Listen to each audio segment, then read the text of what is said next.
मीराबाई के जो गिरधर गोपाल हैं वो कहां से मीराबाई को मिले। मीराबाई के गांव में एक बार श्री रैदास जी का आगमन हुआ और रैदास जी महाराज का नित्य नियम था, रोज अपने पहले गिरधर गोपाल जी की सेवा करते थे और उसके बाद में फिर शाम को गांव के लोगों को प्रवचन सुनाते थे। मीराबाई छोटी सी, उनका कोई ऐसा रुझान उसके प्रति था नहीं, लेकिन उनकी माताजी रोज जाया करती थी प्रवचन सुनने के लिए। एक दिन मीराबाई बोली, घर पे बैठे बैठे मेरा मन ना लगे, मां मैं भी आपके संग चलूं। मीराबाई की माताजी बोली, तू अभी लाली है, तू अभी छोटी है, तू प्रवचन में तेरो कहा समझ में आवेगो। वो ना मैया मुंह को ले चलो, मुंह को जानो है आपके संग। तो मीराबाई की उस बात को मान करके उनकी माताजी उनको अपने संग प्रवचन में ले गए। मीराबाई प्रवचन में गई। अब प्रवचन में तो उनको कुछ खास समझ में नहीं आ रहा था, लेकिन रैदास जी जिस मंच पर बैठे थे उसी मंच के एक कोने में एक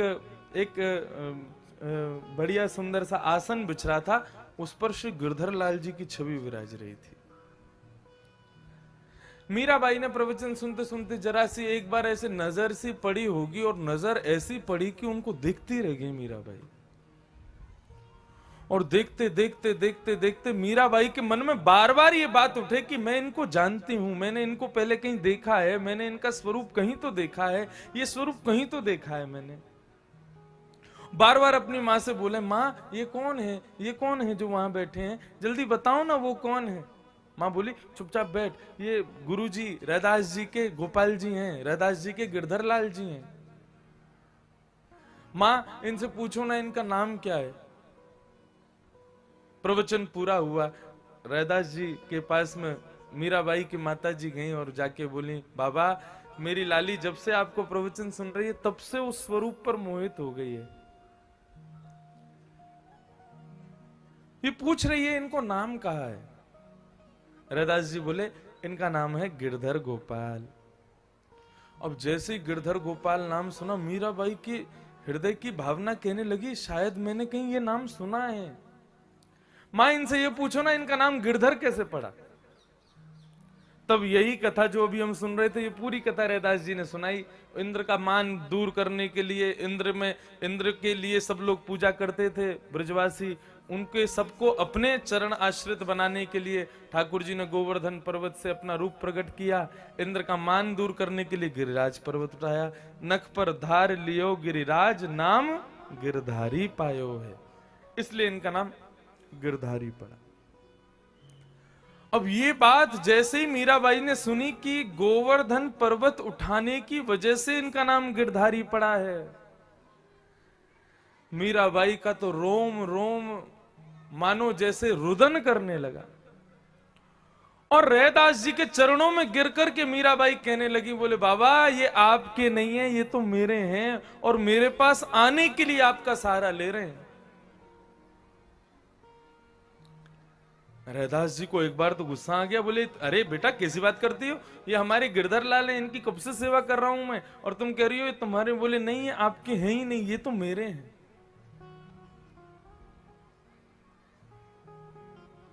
कैसे हैं मीराबाई के। द्वापर में भगवान का एक मित्र था सुबल। उस सुबल का ब्याह द्वापर में पूर्व जन्म में मीराबाई से हुआ था। जब मीराबाई का पूर्व जन्म हुआ, उनका नाम क्या था मुझे नहीं पता, लेकिन भगवान के मित्र सुबल के साथ में मीराबाई का द्वापर युग में ब्याह हुआ था। और जब ब्याह हुआ तो मीराबाई की जो माता जी थी उन्होंने मीराबाई को समझाया, बोले देख तेरो ब्याह तो है गयो सुबल से और तू ब्रजमंडल जावेगी, लेकिन या तेरे पति को जो मित्र है ना कृष्ण, वाकू अपनो मुख कभी नहीं दिखाइयो। मीराबाई बोली क्यों। बोले हमने सुनी है वो जाको मुख देख ले और अपनो मुख जाको दिखा दे, वाकू अपनो बना ले। और यदि कहीं तेने अपनो मुख दिखा दियो और वाने तेरो मुख देख लियो और कहीं तो को अपनो बना लियो तो तेरो पतिव्रता धर्म नष्ट हो जाएगा। भूल के भी अपनो चेहरा मत दिखाइयो। मीराबाई बोली बिल्कुल नहीं दिखाएंगे। और मीराबाई घूंघट करके सुबल के साथ ब्याह हो गया। अब वापस जाने लगे। ठाकुर जी वहीं ब्रज में लीला कर रहे थे, क्रीड़ा कर रहे थे। ठाकुर जी ने देखा, अरे देखो, अरे हमारो सुबल आयो भैया, बहू लेके आयो। नहीं नहीं, चलो जाके ने भाभी को मुख तो देख ले। और भैया सुबल कैसा रहो ब्याह? बोले भैया बढ़िया है गो। बोले भाभी को मोहना दिखावे गो? बोले तेरी भाभी है, देख ले। अब पालकी में बैठी थी मीराबाई। ठाकुर जी तुरंत पालकी के अंदर प्रवेश कर गए। अब मीराबाई को पता चल गया ये वही कृष्ण है जिसके लिए माता ने मना किया था मुख नहीं दिखाना। मीराबाई ने और घूंघट कर लिया। ठाकुर जी बोले भाभी जी ने अपनो मुखमंडल दिखाओ ना हमको। मीराबाई ने घूंघट में से मना कर दिया। बोले ऐसा कहा गुमान कर रही हो अपने स्वरूप को? अरे हम भी कम सुंदर ना है, हमें भी लोग मदन मोहन के हमारे रूप को देख के काम भी मोहित रह जाए। नहीं दिखा दो अपना मुख। मीराबाई ने मुख नहीं दिखाया। ठाकुर जी बोले अंतिम बार पूछ रहा हूं, अपना मुख दिखाओगी कि नहीं दिखाओगे? मीराबाई ने मना कर दिया। बोले बिल्कुल नहीं दिखाएंगे। तुम लाख कोशिश कर लो और जबरदस्ती करोगे तो हम चीखेंगे चिल्लाएंगे, हमको स्पर्श करना नहीं, दूर बैठो, हम अपना मुखमंडल नहीं दिखाएंगे। भगवान बोले ठीक है, मत दिखाओ, हम श्राप देते हैं तुमको अपने रूप का बहुत गुमान है ना। आज जिसको तुम अपना मुख नहीं दिखा रही हो, इसके दर्शन करने के लिए तुम तड़पोगी, और ऐसी तड़पोगी कि जब कभी भी मेरे सामने आओगे तुम्हारी आंखों से दिखना बंद हो जाएगा, मेरा दर्शन नहीं होगा तुमको। और ऐसा कह के भगवान वहां से चले गए। अब मीराबाई को तो क्या बोले कि ये तो ऐसे ही है, ऐसे ही बोलता रहे और ये सब। अब लेकिन जब आज गोवर्धन पर्वत धारण किए भगवान ने, तो समस्त 84 कोस ब्रजमंडल के ब्रजवासी वहीं खड़े हैं, मीराबाई भी वहीं खड़ी है, करोड़ों लोग खड़े हैं वहां पर 7 कोस के नीचे। ये बोली ये इतना बड़ा गिरिराज पर्वत उठाया किसने? बोले सुवल के मित्र कृष्ण ने उठाया है। तब मीराबाई के मन में आया, बोले एक बार देखूं तो सही भैया, इतना बड़ा बलवान, इतना बड़ा गोवर्धन पर्वत उठाया हो। जैसे ही मीराबाई सामने गई, ठाकुर जी की गिरधर छवि का उसको एक क्षण दर्शन हुआ, और दर्शन होते ही उसकी आंखों से दिखना बंद हो गया। और जैसे ही वो एक क्षण के लिए ठाकुर जी का मुखमंडल उसने देखा है, एक भुजा पर एक हाथ है, दूसरी भुजा से श्री गोवर्धन पर्वत धारण किए हैं, कटीले नेत्र हैं ठाकुर जी के, कपोल इतने सुंदर, घुंघराले केश लहरा रहे हैं, मोर पीछ ऊपर मंडरा रहा है। एक क्षण का वो स्वरूप ऐसा दिखा, वहीं बैठ करके रोने लगी, रुदन करने लगी, बार बार अपनी आंखों को मिटती है कि मुझे दिख जाए ये, लेकिन ठाकुर जी का दर्शन नहीं हुआ। दौड़ करके गई, ठाकुर जी के चरण पकड़ लिए, मुंह को क्षमा कर दो, आप अपनो श्राप वापस ले लो, मैं आपको मुखमंडल देखना चाहूं। भगवान बोले देख, तेरी भक्ति से हम बड़े प्रसन्न हैं, लेकिन श्राप इस जन्म में लगा है तो इस जन्म में तो मेरा दर्शन तुझको होगा नहीं। मीराबाई बहुत रोई, बोले ऐसे वध मत करो हमारा, हम आपके स्वरूप के एक क्षण के दर्शन के बाद ऐसी व्याकुल हो गई हैं कि आपको देखे बिना रह नहीं सकते। भगवान बोले इस जन्म में तो दर्शन होंगे ही नहीं, लेकिन तुम चिंता मत करो, कलयुग में, द्वापर के बाद कलयुग में राजस्थान की भूमि पर मेड़ता की तुम मीराबाई बन के आओगी, और इतने दिन तक तुमको मेरे उसी एक क्षण के स्वरूप का बार बार चिंतन करना, उसी से तुम्हारा इतना भजन बनेगा कि तुम मीराबाई बनकर के प्रकट होगी। तुम्हारे गांव में एक संत आएंगे, उन संत के साथ मैं आऊंगा और तुम्हारी सेवा ग्रहण करूंगा, तब तुम्हें मेरा पहली बार दर्शन होगा। आज मीराबाई ठाकुर जी को देख रही है वहां पर और कह रही है रैदास जी इनको मुझे दे दो, ये मेरे हैं। रैदास जी बोले सुन, यहां से बाहर चली जा, मेरे ठाकुर जी को मांगती है। मीराबाई मन में विचार करने लगी, बोले कन्हैया और कितना तड़पाओगे? एक पूरा जीवन व्यतीत किया, एक पूरा युग व्यतीत किया मैंने तुम्हारा बिना दर्शन किए, और आज जब मुझे पुनः स्मृति हुई है कि तुम मुझे दर्शन देने आए हो, तो फिर क्यों नहीं आ रहे हो मेरे पास? तुम्हारे संत इतने निष्ठुर नहीं है, तुम निष्ठुर हो। 3 दिन का समय दे रही हूं, यदि गिरधर गोपाल तुम मेरे पास नहीं आए तो ये मीराबाई अपने प्राणों का परित्याग अपने गले का छेदन करके कर देगी। अब मैं सहन नहीं करूंगी। तुमको ही हट करना आता है क्या? हमको हट करना नहीं आता। और मीराबाई वापस चली गई। वापस जाकर के अपने घर में ना खाती है ना पीती है, बस पूरे दिन गिरधर लाल गिरधर लाल गिरधर लाल कहते कहते रोती रहती है। मां करके खूब समझाती है, लेकिन फिर भी मीराबाई अपने उस स्वरूप की स्मरण को अपने हृदय से निकाल नहीं पा रही है। 3 दिन व्यतीत हो गए। आज जैसे ही मीराबाई अपने गले पर छुरी रख करके बैठी है, बोले शाम तक यदि नहीं आए तो अपना गला काट दूंगी मैं।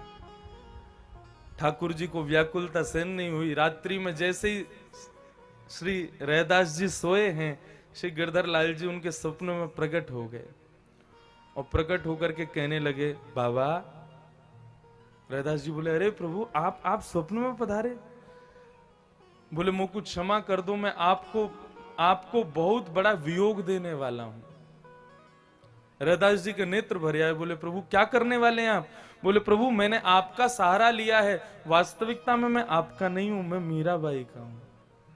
वो तो मैं आपके पास इसलिए आया था कि आप पूजा करके मुझे पूर्ण रूपेण निष्ठ बना दो। अब जाकर के मुझको आप मीराबाई को ही दे दो, नहीं तो वो जीवित ही मर जाएगी।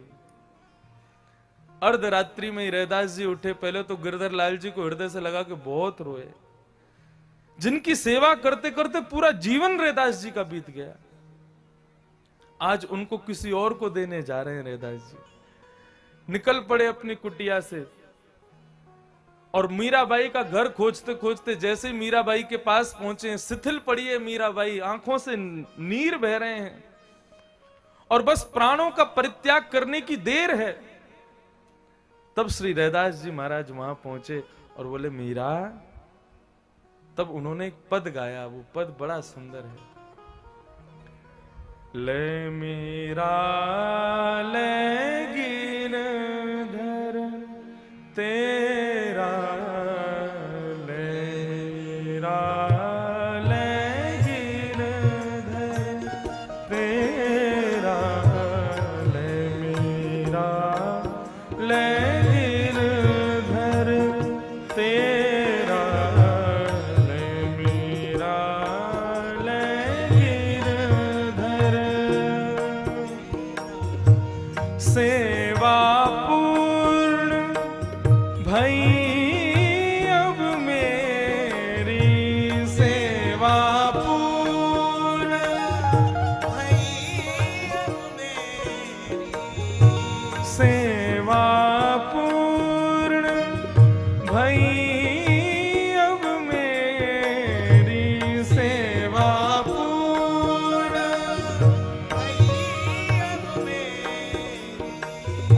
जागा भाग है तेरा बेटी, ले मीरा ले गिरधर तेरा, ले मीरा ले गिरधर तेरा, ले मीरा ले गिरधर तेरा, ले मीरा ले।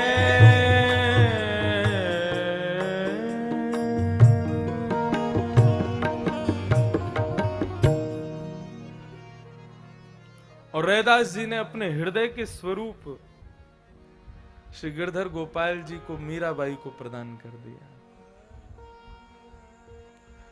और मीराबाई को देकर के रैदास जी हमेशा के लिए वहां से चले गए। और फिर उस गिरधर स्वरूप का वास्तविक दर्शन तो नहीं कर सकते, तो नेत्र बंद करके अपने हृदय कुंज में ही दर्शन करने लगे श्री रैदास जी। तो ये गिरधर स्वरूप ना जाने कितने लोगों को भगवत अनुरागी बना चुका है। इसलिए श्री गोवर्धननाथ हरिदास वर्य के नाम से जाने जाते हैं। गोवर्धन, गो यानी कि इंद्रियां, इंद्रियों का जो वर्धन करे, कृष्ण भक्ति में जो वर्धन करे, उसका नाम है गोवर्धन।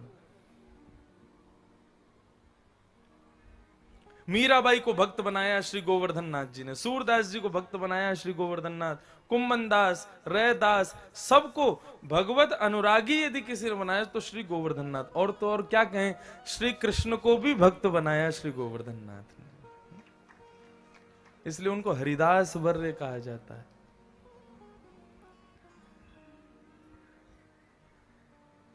श्री रैदास जी ने अपने ठाकुर जी मीराबाई को दिए, और फिर वही मीराबाई, माई री मैंने लियो गोविंदा मोल रे, मैंने लियो गोविंदा मोल।